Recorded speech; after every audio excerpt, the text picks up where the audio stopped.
Just excited to see me. Hello. Okay, you can hear us? What the fuck's up, y'all? Let's do it again. What the fuck's up, y'all? Drewman is back with us today. We're doing motherfucking Deftones Around the Fur. I love this album. Absolutely fucking love this album. We're gonna have to fucking redo this whole fucking take again. It's all good. I'm sure people understand. Like I said, we were gonna listen to it on this beautiful, beautiful ass record player that we have here. I picked it up this color especially because of Deftones, because if you look at the actual album itself, it has the teal, so I was like, it has like a teal font to it, and we were gonna play it on the actual record player and listen to it on our headphones, but the volume is not really there. Yeah. So you need like an actual record player to listen to this. But yeah, man. Vinyl's sick. After this, we'll probably give it a listen on vinyl. I have not opened this yet. I'm probably you not don't want going to open it. I don't know, man. I'm pretty stingy when it comes to opening shit. Don't open it then. So real quick, I want to know your experience with this band. Have you heard of them? I mean, I really haven't heard of them. I'm really stoked to hear this album. Like you talk about this all the time. Deftones, all the metal bands I listen to, like they even have Deftones tattooed on them. It's like, I mean, how's this band really fucking that great? But you know what? If it's similar to Korn and all the other new metal bands I used to listen to back in the day that literally made me want to punch walls and, you know, made me feel better about myself, then fuck yeah, let's listen to it. So, real quick, before we begin, this album is a mixture of hardcore, new metal, progressive, experimental, and just beat down, like straight beat down. The sound was recorded at a studio in Seattle, I believe. We're gonna read the biography. But yeah, man, this album's fucking great. Anyone that's listening, that's watching right now, if this is your first time listening to Deftones, then I really hope that you enjoyed our album, that you enjoy our album review of Deftones, because this is my all-time favorite fucking band. If you can't tell, I got the flag. I mean, I don't have a hat. Where's my hat today? Yeah, where's your hat? I don't think I need the hat. It's around the fur. So. Do I need one? What do you think? White pony? Fucking, I'll go get it. I'll get it. But yeah. Yeah, I mean, this is crazy. You know, I love it. I love hearing this all kinds of music. Mostly listen to hardcore. So I mean, this is just going to be a cool experience for me. There we go. All right. So let's start off reading the biography. So we got the second screen over here. So this is his first time with the second screen. Got the big ass fucking screen over here. So if you want to do the honors, brother, and I'll read after each paragraph. We used to do this for lyric stuff, but yeah, we don't do lyrics anymore. All right, start here. As one of the progenitors of the '90s new metal movements, Deftones quickly evolved beyond the scene, embracing their individual influence to create an artistic alternative metal hybrid that balanced beauty and brutality. As one of the first groups of alternative heavy metal and scream vocals with more ethereal music, hushed singing, they influenced a generation of musicians with their trio of platinum-certified early albums, 1995, Adrenaline, 1997, Around the Fur, and 2000's seminal White Pony. In the 2010, they pushed their sonic boundaries even further, departing from mainstream-friendly song structures in favor of increasing expansive atmospheric onset, like 2003 self-titled Effort, 2010 Diamond Eyes, 2016 Gore. In 2020, they kicked off their fourth decade as a unit in their ninth album, Ohms. The group formed in Sacramento, California in 1988, when then high school students Stephen Carpenter on guitar, Abe Cunningham drums, and Chino Moreno vocals, Chino Wong Moreno that is, first began to jam together. They chose the name Deftones and began playing out locally shortly thereafter, going through several different bass players before finding a permanent bassist in the form of Chi Dai Chang. And he passed away from a motorcycle accident back in 2014. Yes. Damn, the same way as Mitch. Yes. Or he got hit by a car, I believe it was. Oh, okay. I think, yeah. Right. He went into a coma. Although the group were more heavy metal based earlier on, the early 90s saw Deftones expand their sound even further, inspired by such groundbreakers as Tool, Rage Against the Motherfucking Machine, and Faith No More. A strong 4-song demo was completed soon after, and it landed the band a recording contract with Madonna's label Maverick Studios. Also, I want to say something. The 4-song demo that was completed featured Engine Number 9. It was Like Linus. Like Linus was the very first demo of Deftones. That was their very first thing that they brought out. If you not listen to that, that's it's shitty quality. It's great, but it's a great album. It sounds nothing like they sound today. But I'll go ahead and read this one too. Enlisting the services of Soundgarden and Pantera's producer Terry Date, which is the motherfucking G, the OG producer in my opinion, who would eventually become a regular producer for this group, the quartet's debut full-length Adrenaline was issued in October 1995. While the album wasn't an instant success, Deftones built a dedicated fan base the old-fashioned way by touring relentlessly, both on their own and opening for more established acts such as Ozzy Osbourne, L7, if you remember them, and Korn. Never listened to L7. With sales of Adrenaline topping to 200,000 copies, expectations were high for their sophomore release. Around the Fur, issued in October 1997, it more than delivered, catapulting the band to the top of the alt-metal mountain on the strength of such MTV radio faves as My Own Summer, which is one of my favorite songs of all time, and Be Quiet and Drive, also another favorite of all time. Sometime after the record's release, turntablist keyboardist Frank Delgado, who had helped out on the first 2 albums, formally joined up and expanded the group's lineup to a 5-piece band. A 7-track imported EP, this is you. All right. Yeah. A 7-track import EP, 1999. They're trying to talk here. There you go. A 7-track import EP, 1999 live, was issued as a stopgate release, and Deftones began work in their 3rd studio effort.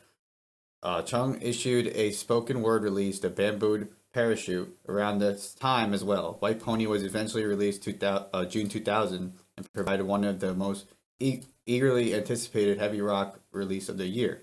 The album was another success, debuting at number 3 on the album's charts, and it showed the quaint and unafraid to experiment with their sound as Moreno, is that his name? Moreno. Moreno let his 80s modern rock's influence as a Cure and the Smiths stepped into the Deftones sound. After touring Warped under the album, Moreno formed Team Sleep and began recording an eponymous album, which delayed numerous times on the final Saw release in 2005. Soon, Deftones reunited to work on new ideas and enlisted Date again to helm their new album, eagerly anticipated both fans and critics alike. Deftones dropped in May 2003, this is another one of my favorites from this band, and spawned the single Minerva, another favorite song of all time. The quintet then embarked on the Summer Sanitarium tour with Metallica and Linkin Park. Deftones ended up peaking at number 2 on the Billboard 200, and the band took a well-deserved break for rest and side projects. In October 2005, Deftones issued a 2-disc set of B-sides and rarities before returning with a new studio full-length Saturday Night Wrist a year later. This is the very first year that I got to witness this band live when they released this album right here. SNW, yes. In 2007, the group began working on Arrows, which was set to be their 6th album. The record was delayed indefinitely when bassist Chi Chang was involved in a serious car accident that left him in a coma.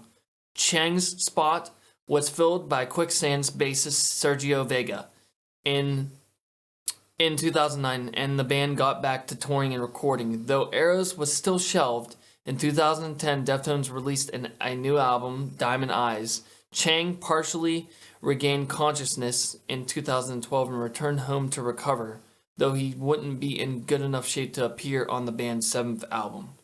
Kono Yokon, which arrived later that year despite his recovery, Chang passed away from cardiac arrest on April 13th, 2013. 2013 was the year, at age 42. It's very young, very fucking young. In 2014, to mark the 1-year anniversary of his death, Deftones released the track Smile from the unreleased Arrows. It's a beautiful song. Go ahead. All right. 2 years later, the band returned with their 8th album, Gore, released in April 2016. Their second highest charting to date. The critical acclaimed record topped the charts in Australia and New Zealand while reaching number 2 in the US. In addition to the singles Prayers and Triangles and Hearts and Wires, the LP also included Phantom Bride, which featured a guest appearance by Jerry Cantrell. From Alice in Chains, yes. Oh, really? While touring in support of Gore, they were already starting to work on a follow-up, which appeared 2020. Their 9th full album, Germany-nominated Ohms, also marked the return of the producer Terry Date. You know him? Yeah. Who's Terry Date? Terry Date was the producer of Adrenaline and Around the Fur. Ah. And of Self-Titled. And Ohms, too. So the man behind the first 4 efforts and unreleased Arrows. Another hit with critics, the set scored the band their 4th top 5 release. Soon after, Deftones caped their banner year with the release of the long-rumored White Pony remix album Black Stallion, which featured interpretations from the likes of DJ Shadows, Phantogram, Purity Ring, Square Pusher, Linkin Park's Mike Shinoda. What is it? Shinoda. Mike Shinoda. He's the rapper of Linkin Park. Oh, yeah, I know. Yeah. Even the Cure frontman for Robert Smith.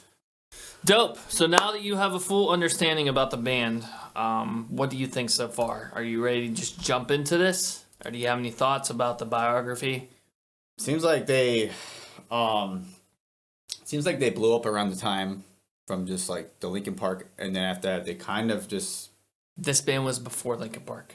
Yes. Yeah, they kind of made like the grounding point for Linkin Park, and they kind of, like for bands to be like that and to, just develop a certain different style, and worked with a lot of, Yep. all over, like musicians, like you said, a whole bunch of influences. Yeah. All right, brother. Let's do this. This is our album review to Around the Fur, Deftones. Let's get at it! First track is called My Own Summer.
It's a badass fucking video, man. Love this video.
What do you think, dude?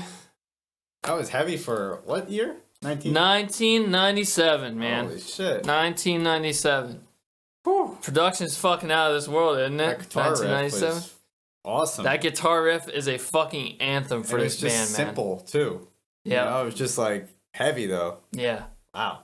So, my thoughts on this is I think that's like the most badass thing ever. Fucking playing with real sharks in the water. Yeah. And then the ending where they just jump in with their skateboards, that's so nostalgic, bro. Like being a skateboarder back when I was a kid. Yeah. You know, it's just so fucking nostalgic to see that. Like, that's fucking badass, bro.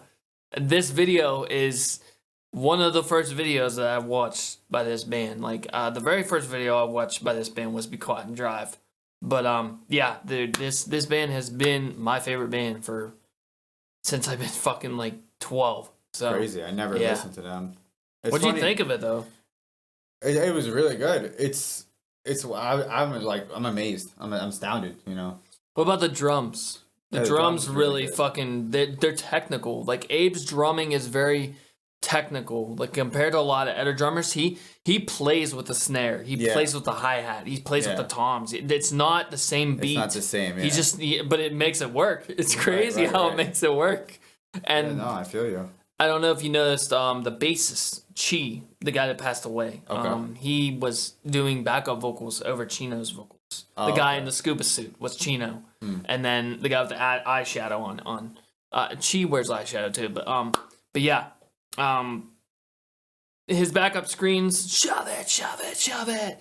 That song right there is one of the very first songs that got me into this band, dude. And I'm glad you finally heard it.